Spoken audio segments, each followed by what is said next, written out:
Assalamualaikum warahmatullahi wabarakatuh. Perkenalkan, kami dari kelompok 3 yang terdiri dari 3 anggota, yaitu saya sendiri Ibrahim Nurniasan, saya Jalan Hawa, dan saya Fatin Jonga. Kesempatan kali ini kami akan membahas materi tentang filosofi sosiologi politik. Nah, di sini saya akan menjelaskan definisi sosiologi politik.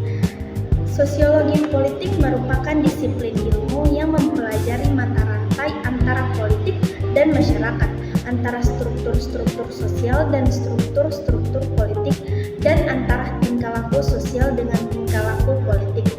Dengan demikian, posisi sosiologi politik merupakan jembatan teoritis dan jembatan metodologis antara sosiologi dan ilmu politik. Sederhananya, sosiologi politik merupakan wilayah pertemuan antara sosiologi dan ilmu politik. Sosiologi politik adalah menghubungkan antara gejala sosiologis dan gejala politik, menghubungkan antara fenomena masyarakat dengan fenomena negara atau kekuasaan. Pemahaman ini diperkuat oleh pandangan Basrowi, Sukidin, dan Suko Susilo dengan membuat simpulan pengertian sosiologi politik sebagai berikut. Yang pertama, ada sosiologi politik mempelajari masalah interaksi dan interrelasi yang berhubungan dengan negara.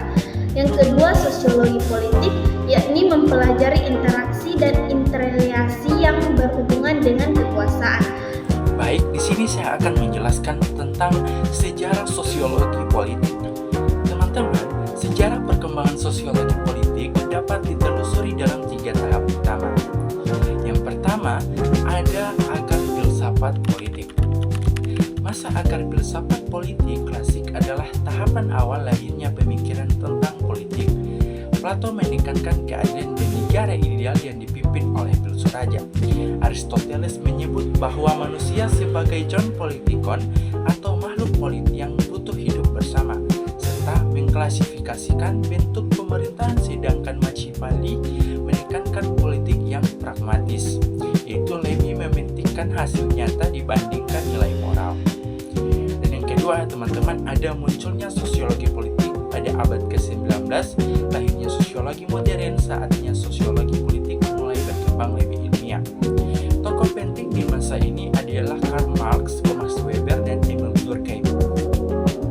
Nah, Marx melihat politik sebagai arena pertarungan kelas, di mana negara sering menjadi alat pemilih modal untuk mempertahankan kepentingannya. Weber menekankan pentingnya legitimasi kekuasaan tradisional, karismatis, dan legis rasional, serta peran birokrasi dalam negara modern. Sementara Durkheim menyoroti pentingnya solidaritas sosial politik hanya stabil jika masyarakat memiliki ikat sosial yang kuat, baik melalui kesamaan nilai, solidaritas mekanik, maupun saling ketergantungan solidaritas organik. Singkatnya, Marx menekankan kelas, Weber menyoroti legitimasi dan birokrasi, sedangkan Ulrich menekankan solidaritas sosial. Dan yang terakhir ada perkembangan kontemporer abad ke-20 hingga sekarang. Nah, sejak abad ke-20 hingga sekarang, sosiologi politik ini berkembang semakin luas mengikuti perubahan zaman. Fokus kajiannya tidak hanya pada kelas sosial atau kekuasaan, tetapi juga demokrasi, pembangunan, konflik internasional, dan globalisasi. Nah, di era kontemporer muncul kajian baru seperti politik identitas yang berbasis suku, agama, atau gender, peran agama dalam politik, pengaruh besar media sosial terhadap opini publik, serta gerakan internasional yang melampaui batas negara, misalnya gerakan lingkungan atau hak asasi manusia. Nah, semua ini menunjukkan bahwa sosiologi politik selalu berkembang, menyesuaikan dengan problem sosial dan politik yang muncul.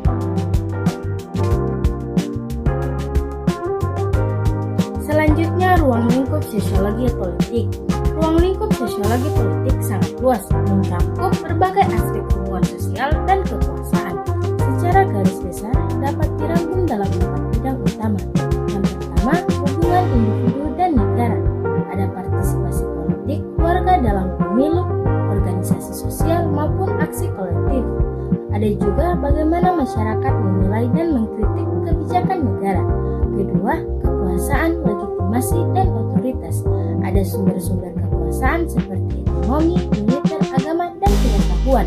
Ada juga proses legitimasi kekuasaan hingga diterima oleh masyarakat.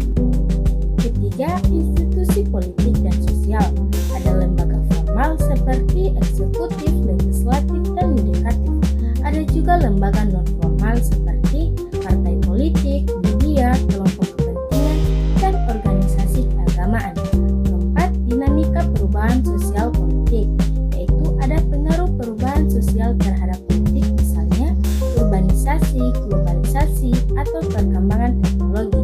Ada juga konflik sosial, integrasi, dan peran gerakan sosial dalam menuntut perubahan. Selanjutnya yaitu isu atau berita yang berkaitan dengan materi filosofi sosiologi politik, yaitu BLT dan krisis keadilan sosial.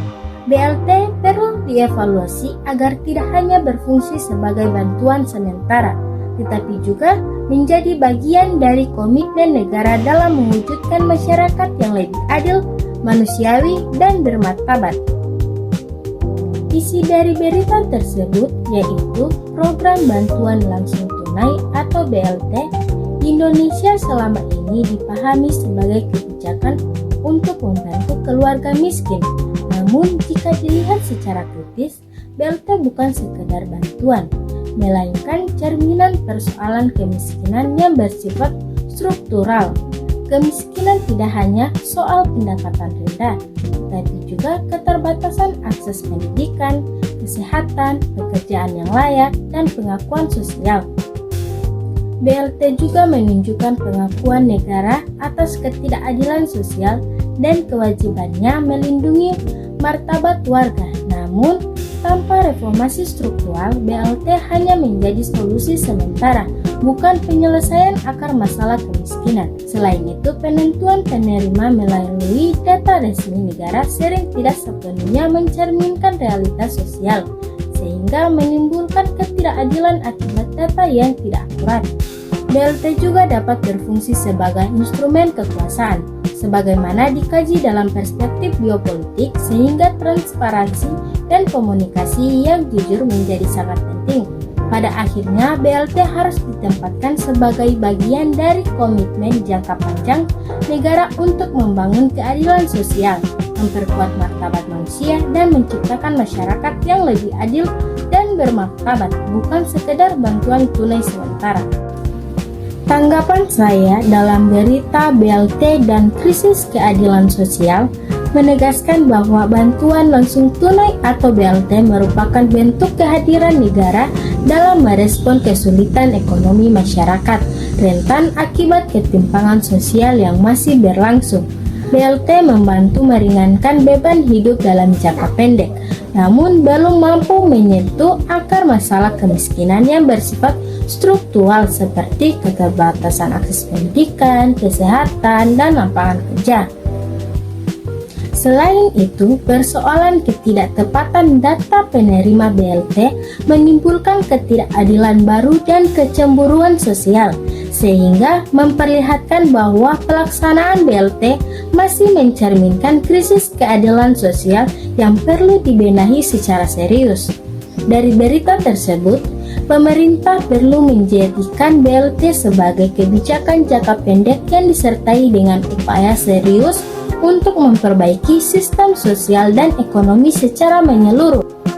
Perbaikan data penerima bantuan harus dilakukan secara transparan dengan melibatkan masyarakat di tingkat lokal agar bantuan tepat sasaran. Selain itu, kebijakan BLT sebaiknya diintegrasikan dengan program pemberdayaan masyarakat seperti peningkatan akses pendidikan, kesehatan, dan lapangan kerja, sehingga masyarakat tidak bergantung secara terus-menerus pada bantuan tunai. Dengan demikian, BLT tidak hanya menjadi alat penanggulangan krisis sesaat, tetapi juga bagian dari upaya mewujudkan keadilan sosial yang berkelanjutan. Selanjutnya, isu-isu yang di dalam politik. Antara lain ada kasus ketidakpercayaan politik terhadap DPR dan pemerintahan yang ramai dibicarakan saat ini, menunjukkan bahwa hubungan antara rakyat dan lembaga politik sedang tidak sehat. Nah, Aksi demonstrasi yang muncul bukan semata karena satu kebijakan seperti kenaikan tunjangan DPR, tetapi merupakan akumulasi kekecewaan masyarakat yang merasa aspirasinya tidak didengar dan tidak diwakili, terutama di tengah kondisi ekonomi yang sulit dan beban hidup yang semakin berat. Kebijakan yang dinilai lebih menguntungkan elit politik melukai rasa keadilan publik dan memperkuat anggapan bahwa lembaga politik lebih mementingkan kepentingan sendiri. Akibatnya, kepercayaan terhadap fungsi DPR sebagai wakil rakyat menurun. Jarak antara masyarakat dan lembaga politik semakin lebar dan demokrasi hanya berjalan secara formal tanpa keadilan sosial. Nah, kondisi ini menegaskan bahwa kepercayaan publik adalah fondasi utama legitimasi lembaga politik, sehingga jika tidak dijaga melalui kebijakan yang adil, transparan, dan berpihak pada rakyat, gelombang protes dan ketidakpuasan akan terus muncul sebagai peringatan serius bagi kualitas demokrasi. Nah, kasus dalam tulisan, jika saya menjadi Haji Mirwan, krisis kekuasaan dan taruhan legitimasi politik lokal, membahas penonaktifan Haji Mirwan dari jabatannya sebagai Bupati Aceh Selatan oleh Menteri Dalam Negeri selama 3 bulan. Peristiwa ini tidak hanya dipandang sebagai peristiwa administratif tetapi juga sebagai masalah politik karena menyangkut legitimasi kekuasaan pemimpin daerah yang dipilih langsung oleh rakyat. Penonaktifan tersebut menimbulkan pertanyaan tentang hubungan kewenangan pemerintah pusat dengan otonomi dan kepercayaan masyarakat terhadap kepemimpinan lokal. Nah, tulisan ini menyoroti bahwa keputusan tersebut berpotensi memicu krisis legitimasi politik di tingkat daerah karena terjadi benturan antara legitimasi hukum, pemerintah pusat, dan legitimasi sosial yang dimiliki pemimpin lokal. Dampaknya stabilitas pemerintahan daerah dapat terganggu dan kepercayaan publik terhadap proses demokrasi lokal menjadi taruhannya.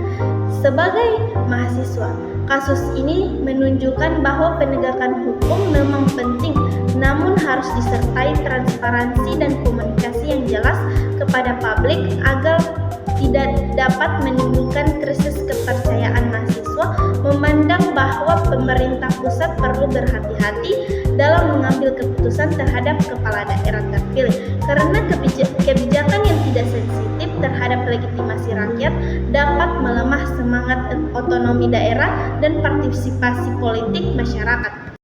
Baiklah, itulah materi yang sudah kami jelaskan mengenai Filosofi sosiologi politik Serta isu-isu yang berkaitan dengan materi tersebut. Semoga materi yang telah kami sampaikan bisa bermanfaat. Lebih dan kurangnya kami mohon maaf. Wassalamualaikum warahmatullahi wabarakatuh.